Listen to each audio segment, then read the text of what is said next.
Organizations can also have classifications for internal secrets and network information.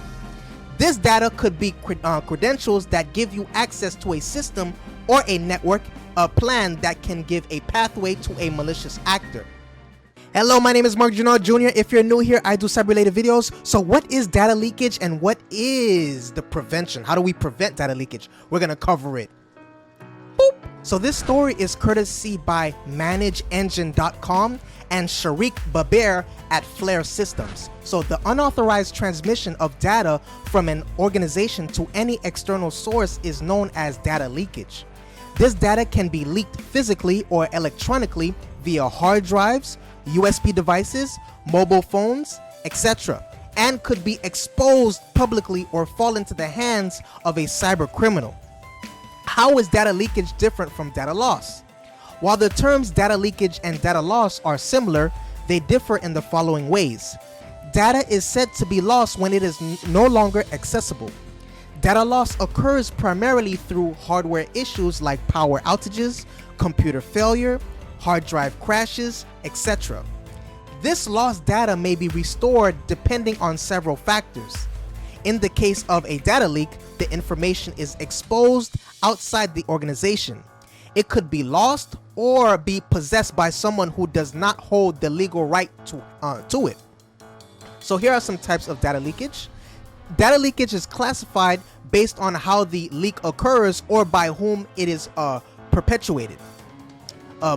We have malicious insiders, or who are unhappy employees or business partners who leave the organization that may try to steal data and leak it to competitors or sell it for a hefty amount on the black market. We have physical exposure, which is hard drives or USB devices with sensitive content or often left unattended by employees, putting data at risk. We have electronic communication, which is many organizations are embracing bring your own devices, which is the BYOD policies, and encouraging employees to use their own devices at work. So hackers take advantage of this and try to trick the user into clicking unassuming links, giving the hackers access to the devices and the data on them. We have accidental leakage, which is the most common cause of data leak, is human error. Frequent mishaps include employees sending emails containing critical information to the wrong recipients, flaws in security policies such as excessive permissions to critical files, sensitive data left exposed due to unpatched vulnerabilities in the software, etc. We have monitor vendor security posture, which is two of the most essential ways you can learn about your vendor's security posture is by checking to verify their security with certifications such as the SOC 2, and additionally, constantly reassessing the compliance of such cybersecurity measures. Typically, you can have a questionnaire and forms asking where the vendor's data is hosted and what security measures the organization has taken to ensure its safety. We have two, encrypt all data. Encryption can exist, so that last one and this one is starting to how to prevent. So number two, we have encrypt all data. Encryption can exist at two intervals for data. The first is data at rest, and second is for data in transit. When either of these types of encryptions is not being used, your data is susceptible to malicious actors. Thus, it is essential for businesses to have solutions that encrypt their data at both stages rather than just in transit. We have three, monitor all network access. So as the title suggests, this measure is when your organization is monitoring who is accessing data or a system or application and what they are doing in that situation. Organizations must monitor and control access to any system, application, server, or device and log valid and denied attempts. As the organization creates these logs, they can use tools and platforms to monitor anomalies and remediate any risks. One example of a model that can incorporate this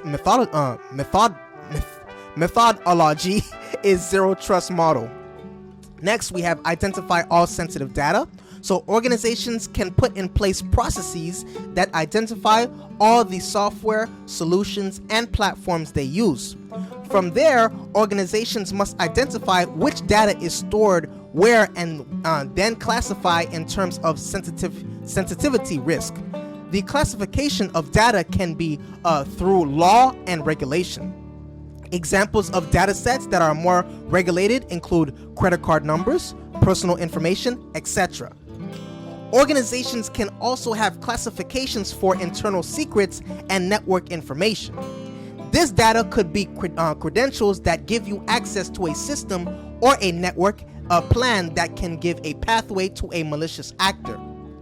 Next, we have secure all endpoints. So your organization's infrastructure can have endpoints that are accessible externally and internally. The premise of this method is to protect all endpoints by having a complete understanding of your endpoints and data, patching vulnerabilities, and by managing and reducing your attack surface. So what do you guys think? Have any questions? Put it in the comment section. Please feel free to watch, like, and comment other videos on this channel. Subscribe now.